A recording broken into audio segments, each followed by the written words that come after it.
All right, we're live. Thanks.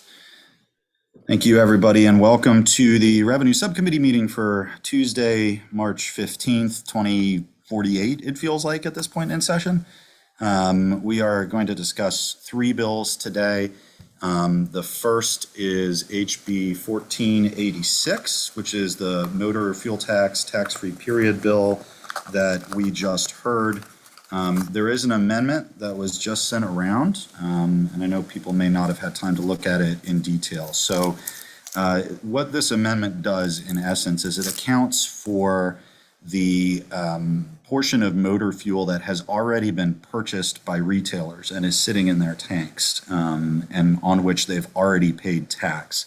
So essentially, and Stan, you can correct me and add more context if you'd like, but essentially what it does is it allows for an upfront rebate for the taxes paid on the gallonage currently in the tanks of a retailer to allow for the immediate implementation by retailers of price decreases resulting from the gas tax holiday. Stan, is that a reasonable description? Oh, you're on mute. Yeah, that's right. And it also does a floor tax at the end of the holiday as well, so that any fuel that was held in the tanks at the end of the holiday on which the tax had not been paid, they would have to pay the tax on that fuel. So it essentially makes this 30 days fully from the moment of passage when the holiday takes effect. Otherwise, we'd have variance on when it was actually carrying through because of when fuel deliveries were happening to gas stations. And there is language in the amendment under, is it still section K, Stan? No, the letters have changed. Okay, there is language that basically holds the stations accountable for actually reporting their gallonage correctly at both ends of the process. That's subsection H now. Yeah, and it authorizes the comptroller at their discretion to suspend the business or sales and use tax license of a retail station that does not accurately report its gallonage. So that removes the issue. I think maybe Hartman might have raised that. That removes the issue of the game playing of like, hey, I don't really need a fuel delivery for 7 days or 10 days when the period starts. Or I got a delivery on the very last day before the period ends and are trying to hold all of it. It basically says that anything they're using during those 30 days gets the tax exemption or the tax holiday. Okay. That's correct. Do we have an idea of how much money we're actually saving the consumer during that 30-day period? So it depends a little bit on fuel consumption, which, as you know, can be highly variable, but our estimates are between $90 and $100 million. And then that would, the plan is to backfill it from the surplus. All right, and then that is roughly, how much is that percent that we're actually saving someone that goes to the gas tank? Any idea? Assuming, and again, the price of gas shifts naturally anyway, but if all gas stations fully cut what their prices otherwise would have been by the 36 cents, then it's 36 cents a gallon they're saving, or, depending on tank size, significant dollars. Okay. And that doesn't matter. That's every gas station in the state of Maryland, regardless of brand. They all have to follow this law. Yeah, they'd all be eligible for the gas tax holiday on the fuel they purchased and be eligible for the upfront rebate that's in this amendment. Is there any sense, though? I don't know what the perfect answer is, but we heard the answer from the comptroller when I asked, how do we? I don't know if guarantee is the right word. And Eric, I think your perspective is correct. If you have a fully functioning economic market, if one retailer in your neighborhood says, hey, I'm going to fully apply the 36% gas tax and reduce my prices by 35, 36 cents across all the fuel grades, the people up the street or the people in the relevant market eventually are going to have to respond to that, or they're going to lose market share for that 30 days. My only question is, is there a way, is there stronger language, better language, something we can do? Even if it's a reporting requirement, even if it's something that comes back that says, hey, they're reporting what the average price of gas is as adjusted for because you hit the nail on the head. If prices go up naturally 50 cents or 30 cents over that 30-day period, and then a lot of the retailers only use a portion of this, it's going to look like prices just kept going up anyway. And this is an empty gesture that is still going to technically cost the state $90 or $100 million to backfill out, but isn't really going to save anybody any actual money unless we have some way to hold the feet to the fire of the end retailer. I don't know that legally we can make them reduce it out. That's why I thought maybe we could do it through a sales tax thing, but apparently we don't charge sales tax on the gallon. And so is there some way where we can hold their feet to the fire and message that out to their industry of, hey, we're actually keeping track of this. We're actually, we're going to tell people, or we're going to have a mechanism to evaluate. Retailer, you got $100,000 tax break because you weren't paying the 37 cents from your distributor, but you didn't change your prices, or your prices only went down 6 cents or whatever it is. I'm just spitballing. I know this has all happened really quick because of the emergency nature of it, but I'd hate to see us be in a situation, in all sincerity, where we do something, we tell everybody it's going to be a big help, and then if it's not a big help, it looks foolish. The issue is that because gas prices vary so much on their own, and we've seen that just over we're seeing some stations in the state now where fuel costs are still rising, some where they're declining now. We've seen a drop on the world market for oil significantly over the last, 3-4 days, down to below $100 a barrel. So, there's no real way to say for sure. If prices were consistent, we could. But there's no real way to say for sure. And you also have, you have regional differences in prices, but gas costs a lot more in Bethesda than it does in Burtonsville because the market can bear it, right? So I don't think there's 100% guarantee. The language of this amendment gives me some comfort because it does have those provisions regarding the gallonage reporting and that kind of stuff. Okay. I trust the intent of everything. I was just wondering if there was something, I don't know if Stan had ideas, if there was some way to do it ultimately to say, hey, you're going to report what your base cost of the fuel was. And then you're going to show us, did you back 36 cents out of that? If your base cost was $4 and you were charging $4.36 at the pump, then we could sort of figure out, well, now I'm only charging $4. That was my base cost with my standard profit margin built in. But that might be, I'm sure it's an economic conundrum to do quickly. But that to me would be the only way to really evaluate, is the retailer actually using this tax break for them to pass the tax break on to the consumer? Or are they just saying thanks, but prices change, so it's so opaque that you can't tell what I cut or not? That's my only concern. I don't have a solution off the top of my head. I was just wondering if anybody smarter than me did have one. I have one thing I'd like to add to that. Once this goes into place, every retailer is going to go out and buy as much fuel as they can because they're going to be saving sales tax on that gasoline. And that could have an adverse effect on the market as far as costs. I'm not an analyst, I'm just throwing it out there. It could possibly backfire. And that's why I kind of brought it up. So Delegate Long, that's why there's a floor tax at the end of the holiday. So any fuel that they buy that they still during the holiday that they still have on hand at the end of the holiday, they'll have to pay the tax on it. So it eliminates that incentive to kind of hoard fuel during this tax-free period. Yep. Will there be any way that they can actually document that? I'm just, That's what the amendment does. Yeah, the amendment requires them to report that to the comptroller's office. Right. And when you see that, Bob, you see that sometimes even on the pumps, the Bureau of Meters and Standards comes out and really measures that stuff very, very well. Right. For the underground storage tanks.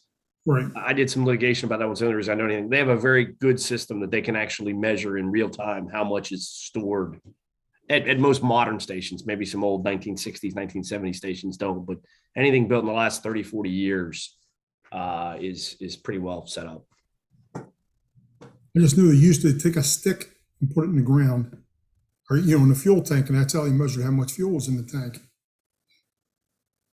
Hopefully it's all electronic now, but It is. That was when Delegate Buckle was growing up. I was serving Come on, games Ricky. back then. You're older than me. That's what I heard, at least. Are there other questions or discussion? If not, I'm going to move the amendment. The amendments? I Second. move it. Second. Amendments have been moved and seconded. Any discussion on the amendments? All those in favor, please say aye. Aye. Or both hands. Any opposed? Okay, on the bill as amended, is there any discussion? I think, as you all know, I'd like for it to be longer. I don't know that it's really going to provide the impact that we would Right. hope for at 30 days, but I'm going to vote for the bill out of a spirit of it's better than nothing, and I appreciate it even being done. So Move the bill as amended. Second. All those in favor, please signify by saying aye or raising your Aye. hand. aye. Any opposed? All right, the bill as amended moves unanimously out of subcommittee. Let's turn now to HB 172. Because we carried stuff over from earlier today. HB 172, hold on just a second, sorry. HB 172 has serious sponsor problems, but otherwise, I like the bill very much. So this is a bill that, as introduced, would do two things.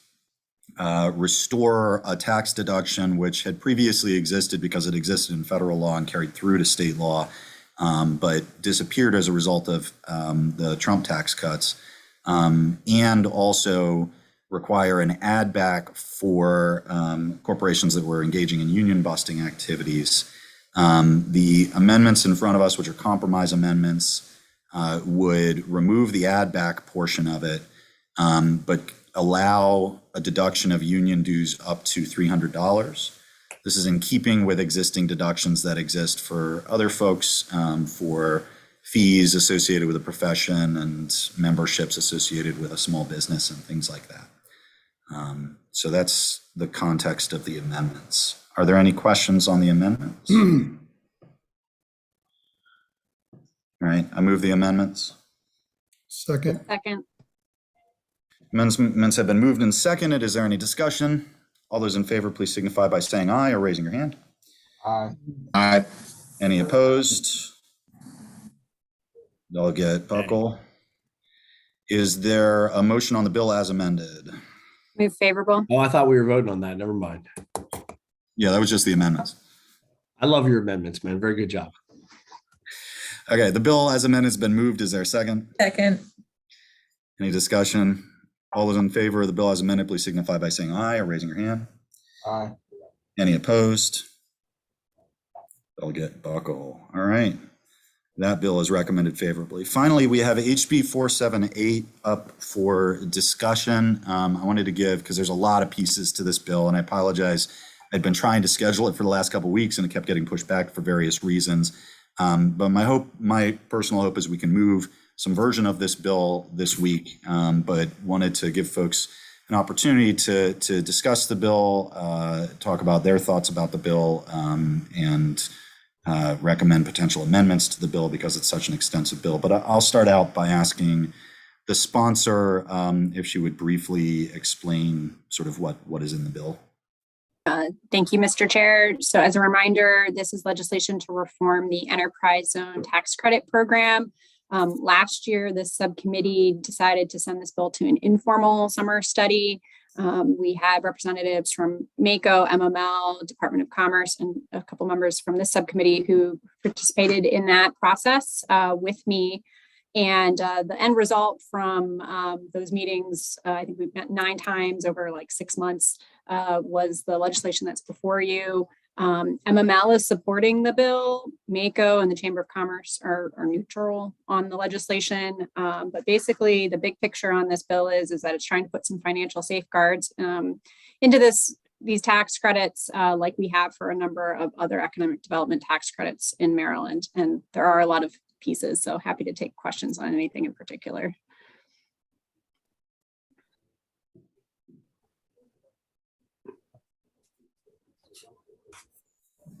Delegate Buckle.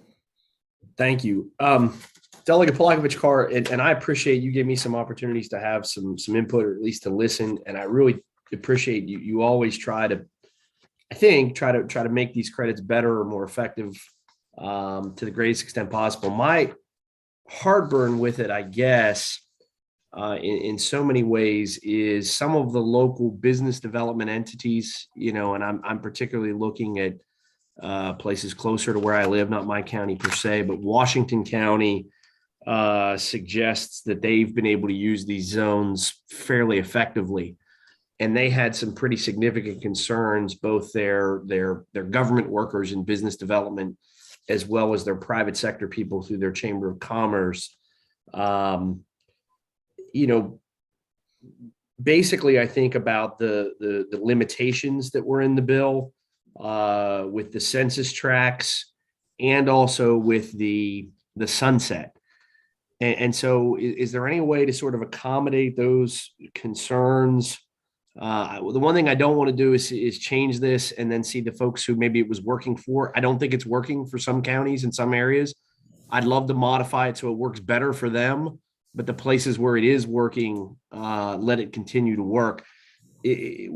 Are those things that are integral to you, to the bill, changing the census tract designations and the scope of the size of the potential enterprise zones, and also creating a definitive program termination, fully understanding that we could come back at any time and decide to do that in later years?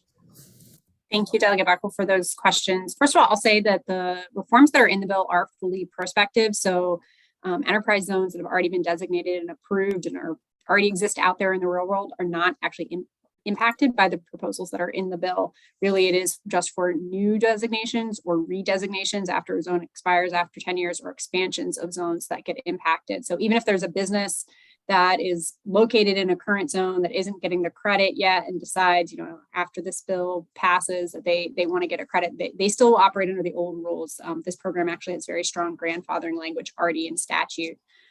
So I just want to point that out. In regards to the sunset date, I did debate a bit about whether or not to include that. I mean, it has been the practice, I think, of the subcommittee for literally, I think, every tax credit bill we have passed in the last several sessions to include a sunset date. So I did include a very long sunset date. We know that very few of these credits actually end up sunsetting, though, but it is a good opportunity to come back and to evaluate what's going on and do additional reforms need to be made. So, I think this is a 7 or 8 year sunset. It's a long time off, and certainly gives a lot of certainty in the meantime for jurisdictions that are looking to create a new zone. In regards to the census tracts, I'm guessing there's kind of two pieces in regards to the census tracts, and let me just see if I can clarify. Is this in regards to that the actual census tract itself needs to qualify, and you can't look at, say, an adjacent area in order to qualify, or is it the piece about census tracts with very small population? I think, and I'm trying to follow my notes from the hearing and what Washington County, various people submitted. I think it's more the latter of that. I know that they had a zone in Washington County. They have what's called the Hagerstown, Washington County zone. It's predominantly the city of Hagerstown and I think some adjoining neighborhoods going up toward their airport, trying to use airport-based economic development in some industrial areas. And they modified their zone to bring in like 300 and some acres. And their contention was that their reading of your bill, they've already brought it in, but they might like to do more, maybe north or west of the airport. And then under your bill, they might not be able to continue to expand that zone because it wouldn't meet the criterion. That's why I'm wondering if there's some flexibility there. I mean, it's interesting when you look through all the different perspectives. Like Baltimore City and Washington County have come out and said, we don't want the bill. We think the bill's bad for us. Places like Caroline County, which you would think would be more aligned with Washington to an extent, although it's much, much smaller, they've come out and said, hey, we like the bill. It's good for us. And that's what I'm trying to find out is, are there provisions that work for the people that it's working for? And then other provisions, like I love the thing about a purpose statement. I mean, I think there's some really good parts of the bill. The purpose statement, I'm even okay with, limiting potential maximum values if it's not tied to actual new growth of the program, so you have some cost certainty to it. But I'm just thinking that seems to be a problem, the termination date, because these businesses, these jobs, these things create and they come there and they may intend to continue getting those benefits longer term, or the economic development entity may want to pitch a 10-year plan, so to speak, for how we're going to redevelop that enterprise zone. And if they think that the program may end within that window, they have a problem with it. You're right. We've been doing this on a lot of credits. Maybe this one is just a slightly different mentality. Yeah, and if I can get another bite at the apple there on the census tract piece, I actually think that a really informative piece of testimony was from the Department of Commerce. And if folks look at the last page of the department's testimony, they actually give a breakdown by jurisdiction. They did an analysis of how many census tracts that are currently in enterprise zones would qualify or not under the metrics set out in this bill. And I guess it kind of depends on if you're a glass half empty or glass half full type of person. But I mean, their conclusion was that fully 50.0% of census tracts that are in enterprise zones now wouldn't qualify. And I think that very much aligns with the 2021 evaluation that DLS did of this program that found that the money that's being invested in enterprise zones is not going to the most distressed communities. It's going to the least distressed communities that are part of enterprise zones. And really, to me, the department's testimony was evidence that we have an awful lot of areas that actually are not economically disadvantaged areas that are getting tax credits under this bill. And if we're serious about trying to help communities that have seen economic distress and do need, revitalization and do need to benefit from state tax credits, that we should be focusing on those areas. But that's not the program that we have right now. And I think the data from Commerce shows that. And I didn't want to monopolize anything, Mr. Chair. I mean, I just had, some other questions. If everybody else had anything in, as I'm sure you probably suspect, I'm kind of implacably opposed. If that's still in the bill, the requirement that the qualified employee has to go up to 150% from the federal minimum wage to 120% of the state minimum wage. Will that really make a difference now, though? The federal minimum wage is, what is that? Is it still $9 something or $10 an hour? Thought it was $7.25 still. Is it $7.25? So you'd only be at $11 roughly, somewhere in that range at 150. So you'd have to go up to 120% of the state minimum wage. So when we hit 15, that would be what, $18 an hour? I think that's the math. Mr. Chair, if I can. So right now, the current requirement, your math is right, Delegate Buckle, that 150% of the federal minimum wage is $10.88. That's what the current requirement is under statute right now.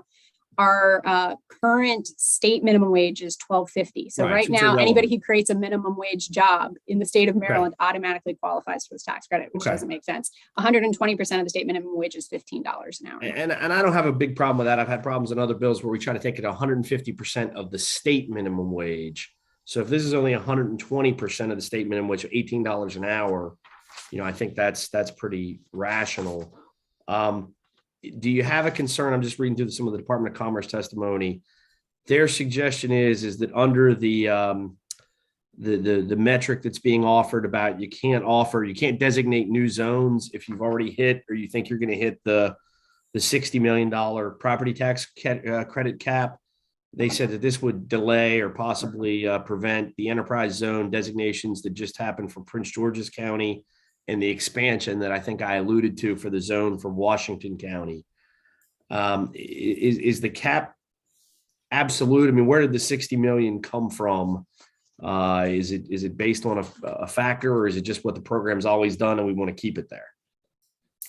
So it's a little bit arbitrary, and I'll say that the exact dollar figure and the mechanism was a subject of a lot of debate during the summer study. And in discussions with MACO and MML, we really tried to think about, is there another way to get some overall financial accountability on this program that's not just a hard cap? And we couldn't come up with anything better, to be honest. So if other people have other thoughts on this piece, I'm definitely open to hearing it. But so far, this is just the best one we've been able to come up with. So in the last, I have data, I think for the last 20 years for the program, for the property tax credit, once it's been over $50 million, it's never gotten to $60 million in total costs. So prior versions of this bill had a lower number, which I think was 50 million. I wanted to give some room for growth in the program so that the program wouldn't be shut down automatically, and that at least for the foreseeable future, things new zones could continue to be designated or existing zones could be expanded.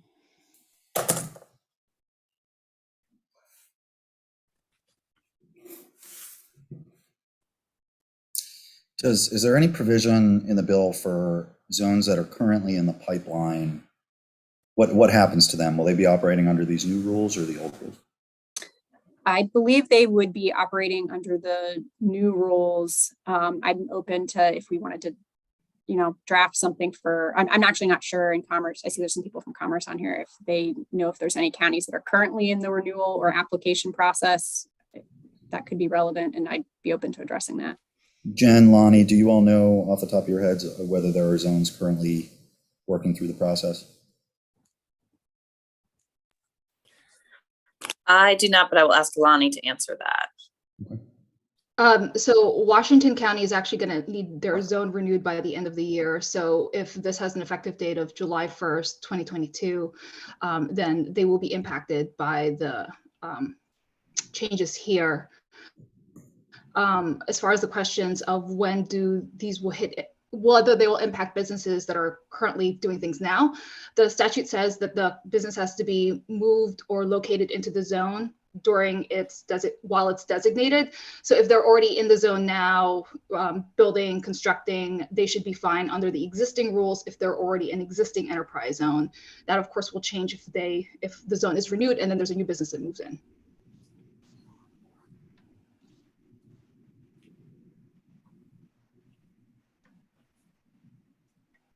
And then if I may, Mr. Chair, I want to ask you, when we talk about the census tracts thing, Julie Delga-Plakovich-Carr, like I'm looking at this sheet that's attached to the back. I don't know if you have it, of the Department of Commerce's analysis. So for like Queen Anne's County, if we applied the census tract metric for going forward, they don't have any acreage that would qualify. I mean, that's what they're telling me.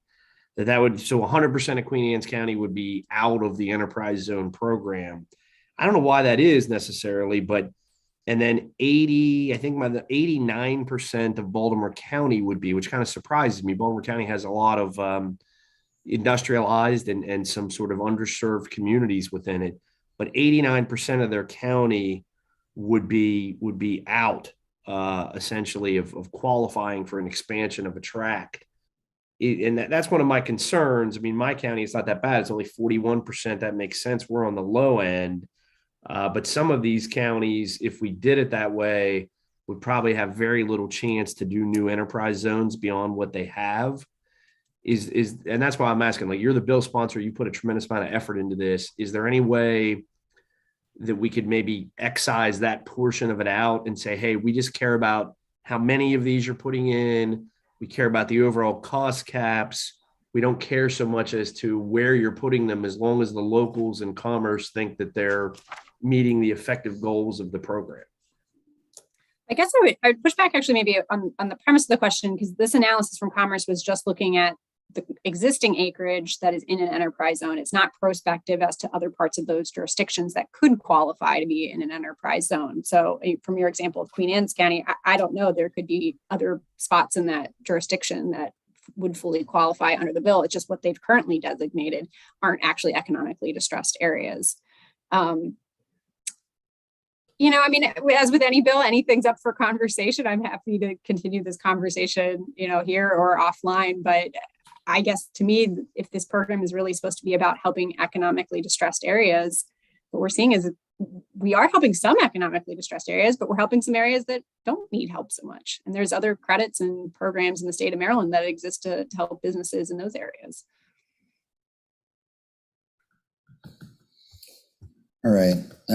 We're going to be meeting in subcommittee again on Thursday. We're going to have what's turning out to be a fairly lengthy list of bills on Thursday. And I'd like to bring this bill back up. So if folks can think over the next 24, 48 hours about potential amendments or ideas for changes, and any ideas you have, shoot them to George so he can work on drafting them.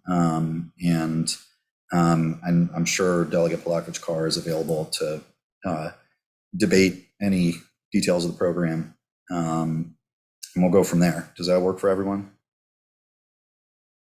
Enterprise Zone Moot Court version 2. So just to preview for everyone, the current list I have for bills for Thursday, and this is crossover week, so we're in flux. Includes HB 27, which is the major historic revitalization bill, 252, which we held a little bit and may need to further amend. There have been some side conversations about an issue that has nothing to do with the underlying bill. The underlying bill is fantastic. 478, this bill. 641, the chair's tax credit for theatrical productions. 775, assuming the primary committee moves it, that's Chair McIntosh's bill on the Pediatric Cancer Fund, which includes an income tax checkoff. 854, which we were also secondary on, that's a alcohol industry promotion bill that ECM moved, and 1444. There are other potential bills that may crop up. There's still a lot of stuff floating out there. So as soon as I know anything, I will get it to you all. And if there are specific bills you have questions about, feel free to give me a call or shoot me a text. Okay. When are we meeting in full committee to vote? Do you know? Just a couple minutes after this ends. Okay, so it's tied to when this ends. Yeah, you'll get an email from the committee staff with the exact time. Thanks. Yep. Thank you, everyone.